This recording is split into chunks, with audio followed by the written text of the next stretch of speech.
श्री रामचरितमानस सप्तम सोपान उत्तरकांड। शीर्षक गरुड़ जी के 7 प्रश्न और कागभूषण जी के उत्तर।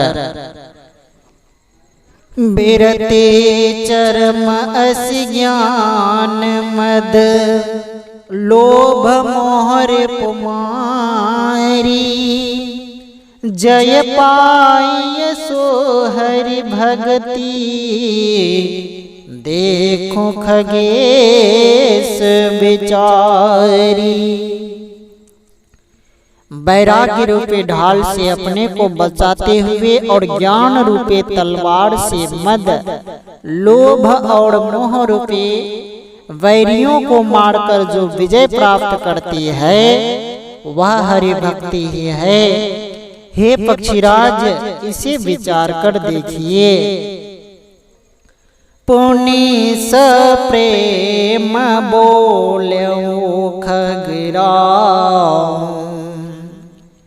जो कृपाल मोहि ऊपर भाव, नाथ मोहि निज सेवक जानी, सत प्रश्न मम कहु बखानी। पक्षीराज गरुड़ जी फिर प्रेम सहित बोले, हे कृपालु, यदि मुझ पर आपका प्रेम है तो हे नाथ, मुझे अपना सेवक जानकर मेरे 7 प्रश्नों के उत्तर बखान कर कहिए।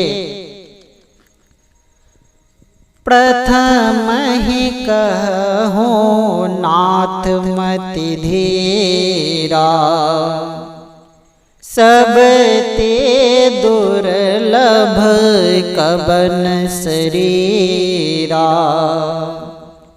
बर दुख कबन कबन सुख भारी, सो संक्षेप ही कहूँ विचारी।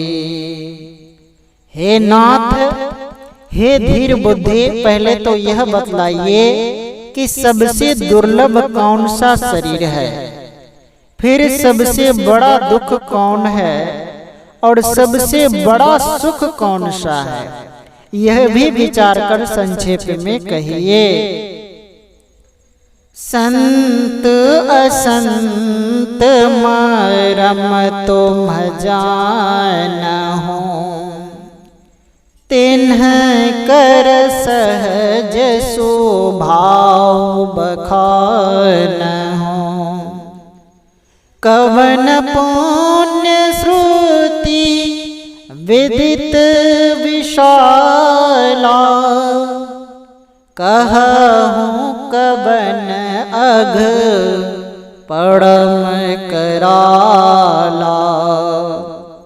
संत और असंत का मर्म आप जानते हैं, उनके सहज स्वभाव का वर्णन कीजिए। फिर कहिए कि श्रुतियों में प्रसिद्ध सबसे महान पुण्य कौन सा है और सबसे महान भयंकर पाप कौन सा है। मानस रोग कहु समुझाई, तुम सर्वज्ञ कृपा अधिकाई, तात सुनहु सादर अति प्रीति, मैं संक्षेप कहूँ यह नीति। फिर मानस रोगों को समझाकर कहिए, आप सर्वज्ञ हैं और मुझ पर आपकी कृपा भी बहुत है। कागभूषण जी ने कहा, है तात, अत्यंत आदर और प्रेम के साथ सुनिए, मैं यह नीति संक्षेप में कहता हूँ। नर तन सम नहीं कवन्यो देहि, जीव चराचर जाच काचत तेहि, नरक स्वर्ग काप वर्ग निसेनी, ज्ञान विराग भगति शुभ देनी। मनुष्य शरीर के समान कोई शरीर नहीं है। चर अचर सभी जीव उसकी याचना करते हैं। यह मनुष्य शरीर नरक स्वर्ग और मोक्ष की सीढ़ी है तथा कल्याणकारी ज्ञान वैराग्य और भक्ति को देने वाला है।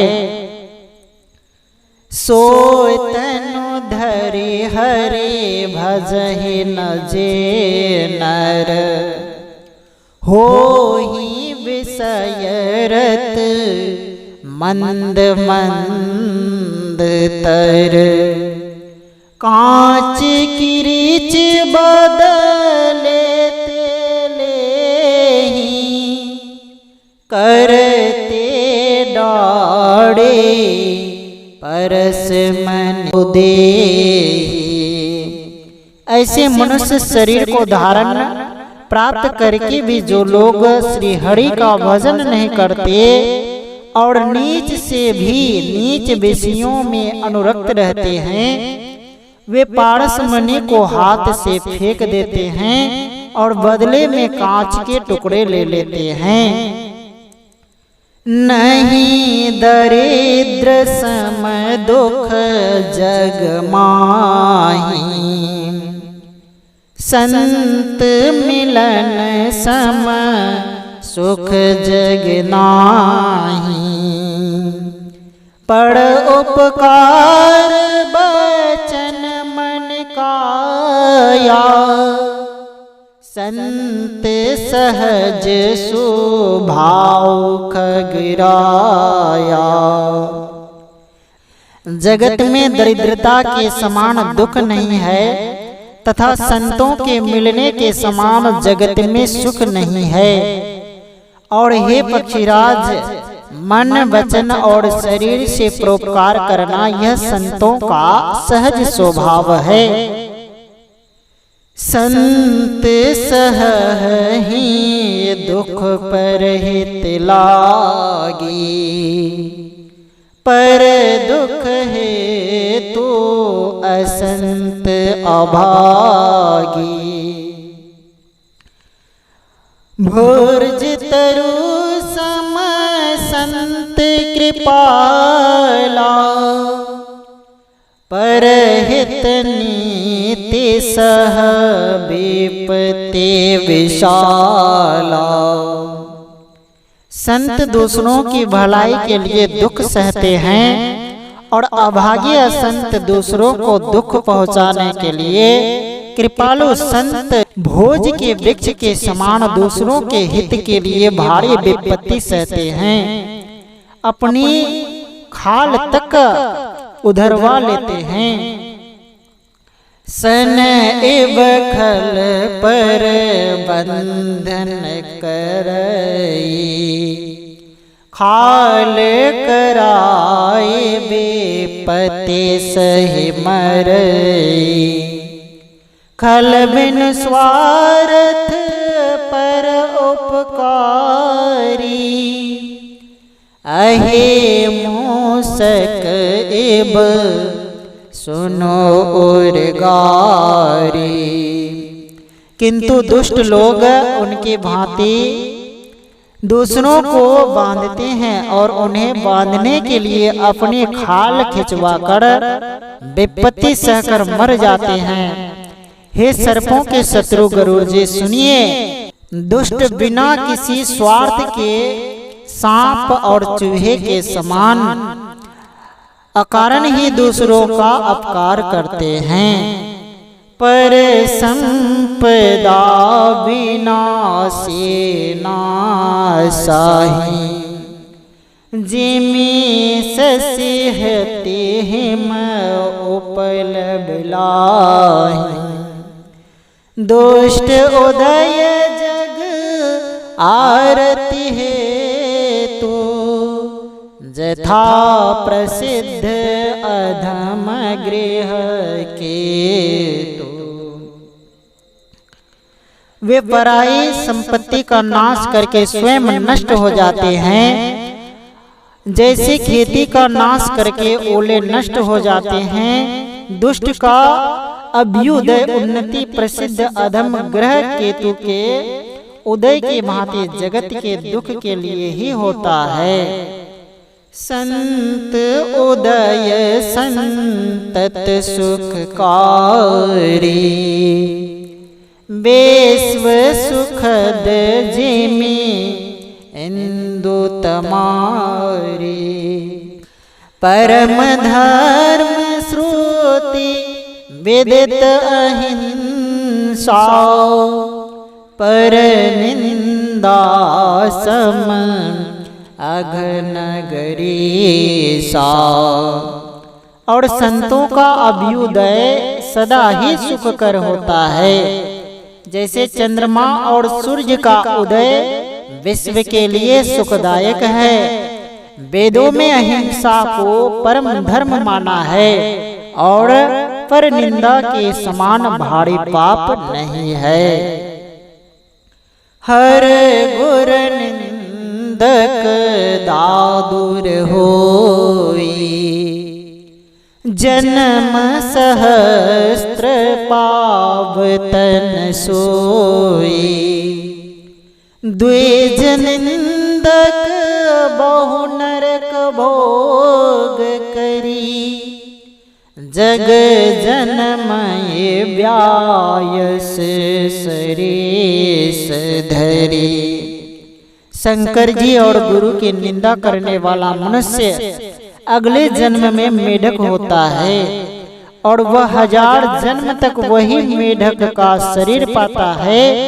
ब्राह्मणों की निंदा करने वाला व्यक्ति बहुत से नरक भोग कर फिर जगत में कौवे का शरीर धारण करके जन्म लेता है। सुर श्रोते निंदक जे अभिमानी, रौरव नरक पर ही ते प्राणी। होई उलुक संत निंदाड़त, मोह निशा प्रिय ज्ञान भानुगत। जो अभिमानी जीव देवताओं और वेदों की निंदा करते हैं वे रौरव नरक में पड़ते हैं। संतों की निंदा में लगे हुए लोग उल्लू होते हैं, जिन्हें मोह रूपी रात्रि प्रिय होती है और ज्ञान रूपी सूर्य जिनके लिए बीत गया अस्त हो गया रहता है। सबके निंदा जे जर करहीं, ते चमगा दूर होए अब तरहीं।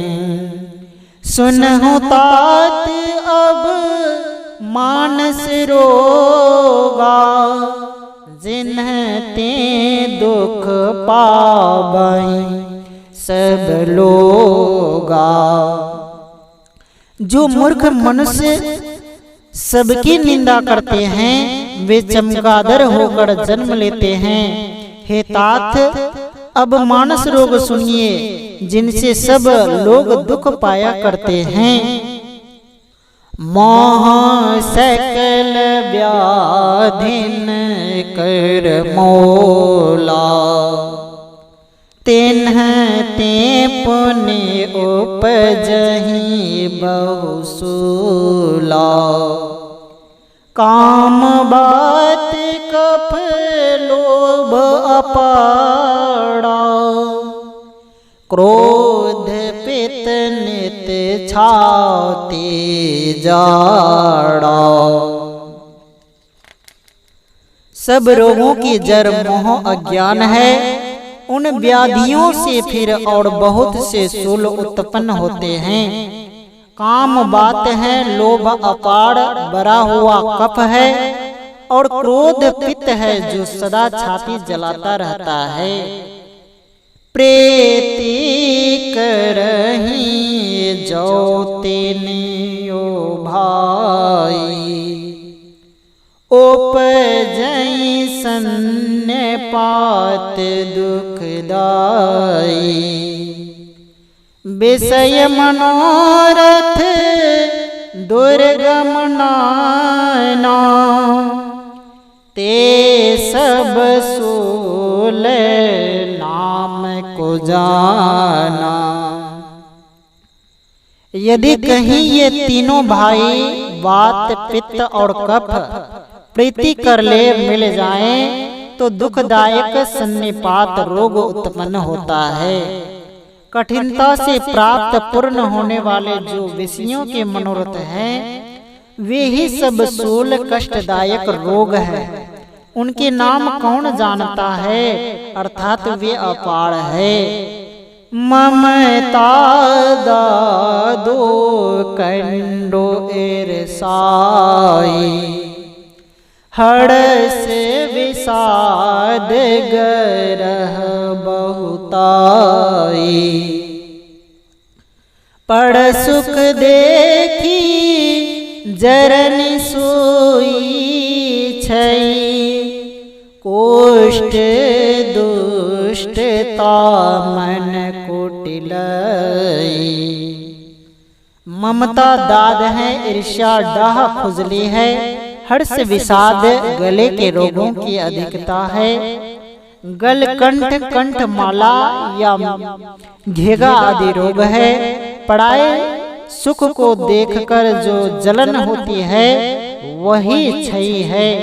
दुष्टता और मन की कुटिलता ही कोढ़ है। अहंकार अति दुखद डमरुआ, दंभ कपट मद मानन होरा। तृष्णा उदर वृद्धि अति भारी, त्रिविध ऐसे ना तरुण तिजारी। अहंकार अत्यंत दुख देने वाला डमरू गांठ का रोग है। दंभ कपट मद और मान निहरुआ नसों का रोग है। तृष्णा बड़ा भारी उदर वृद्धि जलोदर रोग है। तीन प्रकार पुत्र धन और मान की प्रबल इच्छाएं प्रबल तिजारी है। जुग विधि ज्वर मत सर अविवेका, कहाँ लगी कहाँ को रोग अनेका। मत्सर और विवेक दो प्रकार के ज्वर है। इस प्रकार अनेकों बुरे रोग हैं जिन्हें कहाँ तक कहूँ।